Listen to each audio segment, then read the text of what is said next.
ये सभी वीडियो आप देवेंद्र बाल भारती सीनियर सेकेंडरी स्कूल के द्वारा देख रहे हैं। हम पढ़ रहे हैं पाठ संख्या 10 को कक्षा संख्या 10 का पाठ संख्या 6 रासायनिक अभिक्रिया एवं उत्प्रेरक। नमस्कार।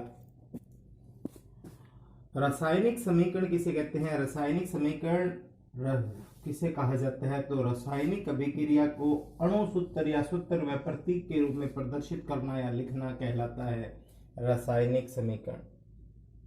रासायनिक अभिक्रिया को अणु सूत्र व प्रतीक के रूप में प्रदर्शित करना या लिखना क्या कहलाता है? रासायनिक समीकरण। फिर हमने पढ़ना है कि द्रव्यमान संरक्षण का नियम क्या है।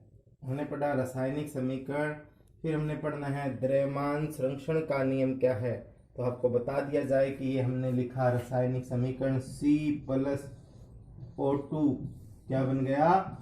CO2 यानी कार्बन प्लस ऑक्सीजन मिलकर कार्बन डाइऑक्साइड बन जाती है।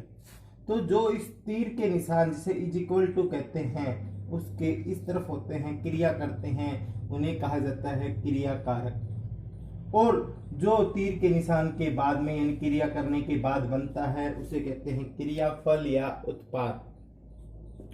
तो हमने पढ़ा कि रासायनिक अभिक्रिया को सूत्र या प्रतीक के रूप में लिखना कहलाया था रासायनिक समीकरण। हमने रासायनिक समीकरण लिखा, कार्बन प्लस ऑक्सीजन मिलकर बना लेते हैं कार्बन डाइऑक्साइड। फिर हमने पढ़ा कि वे पदार्थ जो या वे रासायनिक पदार्थ जो क्रिया करते हैं उन्हें क्रियाकारक कहते हैं, और क्रियाकारक क्रिया करके किसका निर्माण कर लेते हैं?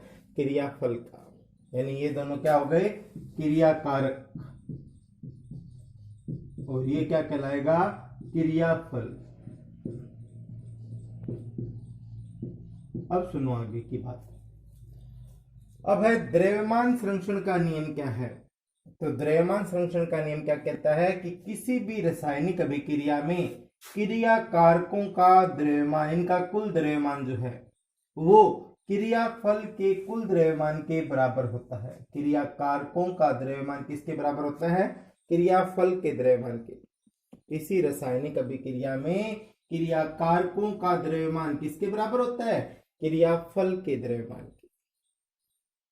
यानी जितना समान आपने इधर लगाया उतना ही आपको उधर उत्पाद प्राप्त हो जाएगा। तो क्रिया कारकों का द्रव्यमान क्रियाफल के द्रव्यमान के बराबर होता है, अर्थात कुल द्रव्यमान सदैव संरक्षित रहता है। यानी द्रव्यमान जो जितना था उतने का उतना ही बना रहता है। तो क्या था द्रव्यमान संरक्षण का नियम? किसी रासायनिक अभिक्रिया में क्रिया कारकों का द्रव्यमान क्रियाफल के द्रव्यमान के बराबर रहता है या बराबर होता है, अर्थात कुल द्रव्यमान सदैव क्या रहता है? संरक्षित रहता है। इसे कहते हैं द्रव्यमान संरक्षण का नियम। ये होता है द्रव्यमान संरक्षण का नियम। उसके बाद एक आता है कंकाली समीकरण क्या है। तो कंकाली समीकरण किसे कहते हैं? जब तक कोई समीकरण संतुलित नहीं होती।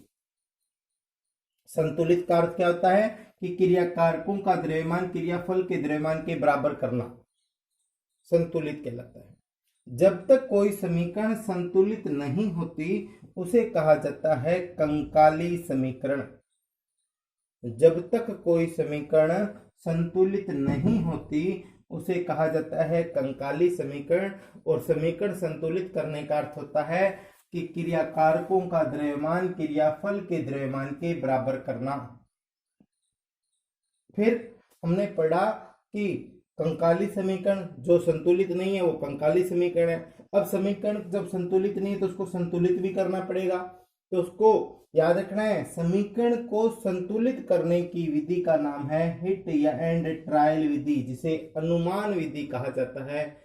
हिट एंड ट्रायल विधि द्वारा समीकरण को संतुलित किया जाता है। समीकरण संतुलित करने का अर्थ होता है क्रिया कारकों का द्रव्यमान क्रियाफल के द्रव्यमान के बराबर करना। और द्रव्यमान संरक्षण भी यही कहता है कि किसी रासायनिक अभिक्रिया में क्रिया कारकों का द्रव्यमान क्रियाफल के द्रव्यमान के बराबर होता है। और रासायनिक समीकरण क्या था? रासायनिक अभिक्रिया को सूत्र या प्रतीक के रूप में लिखना रासायनिक समीकरण था। जैसे C+O2 CO2 ने सीख रहा था कि समीकरण संतुलित का क्या अर्थ था वो उसके बारे में। तो देखिए ये है एक समीकरण, असंतुलित समीकरण है ये। इसके बारे में हम पढ़ेंगे कि देखिए यहाँ पर C कितना 2, इधर C कितना एक ही है।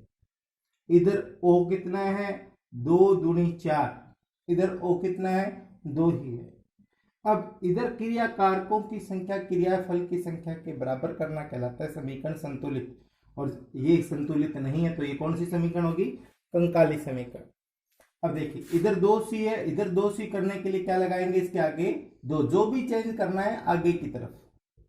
अब इधर c कितने हो गए, 2, इधर भी कितने हो गए, 2, ओ इधर कितने हो गए, 2 दूनी 4, इस आगे वाले को इससे गुणा कर लेना है, इधर भी ओ कितने हैं, 4, तो हमारी समीकरण क्या हो गई, संतुलित हो गई। अब देखिए ये तो हुई समीकरण संतुलित के बारे में। समीकरण संतुलित के बाद हमने पढ़ना है आगे कि समीकरण से हमें किस किस के बारे में जानकारी मिलती है। जैसे हमने ये समीकरण लिखी CH2 डबल बंद CH2, इसे कहते हैं एथीन। इसकी क्रिया हमने करवाई हाइड्रोजन से, तो हाइड्रोजन के साथ इसकी क्रिया करवाने के लिए हमें 100 ATM दाब की आवश्यकता पड़ी, वायुमंडलीय 473 केल्विन तापमान की आवश्यकता पड़ी, निकल उत्प्रेरक की आवश्यकता पड़ी, और इधर बन गया एथेन CH3 सिंगल बंद CH3। अब आपको इसके अंदर किस किस की जानकारी प्राप्त हुई, तो देखो रासायनिक समीकरण से हमें क्रिया कारकों यानी इधर वालों के, और क्रियाफल यानी इस तरफ तीर के निशान के उधर वालों के बारे में, क्रिया कारकों व क्रियाफल के द्रव्यमान के बारे में जानकारी मिलती है। दूसरा, पदार्थों की भौतिक अवस्था के बारे में जानकारी मिलती है। भौतिक अवस्था का अर्थ होता है कौन सी वस्तु ठोस है, कौन सी गैस है, कौन सी द्रव है, इसके बारे में। तो हमने जैसे एथीन क्या थी, गैस, हाइड्रोजन क्या थी, गैस, निकल क्या था, सॉलिड यानी ठोस, और एथेन भी क्या थी, गैस, तो इनके बारे में जानकारी मिलती है।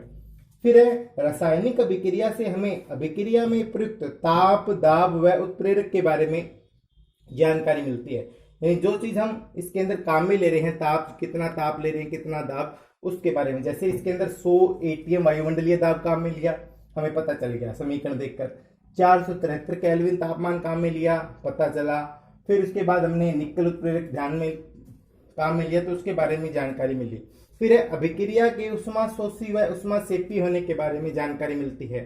यदि यहाँ पर प्लस उष्मा लिखा हो तो वो अभिक्रिया हो जाएगी उष्मा सेपी, और अगर माइनस उष्मा लिखा हो तो कौन सी ऊर्जा हो जाएगी, उष्मा शोषी। तो हमें अभिक्रिया के उष्मा शोषी व उष्मा सेपी होने के बारे में जानकारी मिलती है। और लास्ट है अभिक्रिया के उत्क्रमणीय व अनुत्क्रमणीय के बारे में जानकारी मिलती है। उत्क्रमणीय वह होता है जो दोनों दिशाओं में संपन्न होती है, जैसे बर्फ से पानी बनना और पानी से वापस बर्फ बन जाना, ये क्रिया कहलाती है उत्क्रमणीय अभिक्रिया। और अनुत्क्रमणीय वह होती है जो एक ही दिशा में संपन्न होती है, जैसे दूध से दही बनना लेकिन दही से वापस दूध नहीं बनता, तो ये कौन सी अभिक्रिया कहलाएगी, अनुत्क्रमणीय।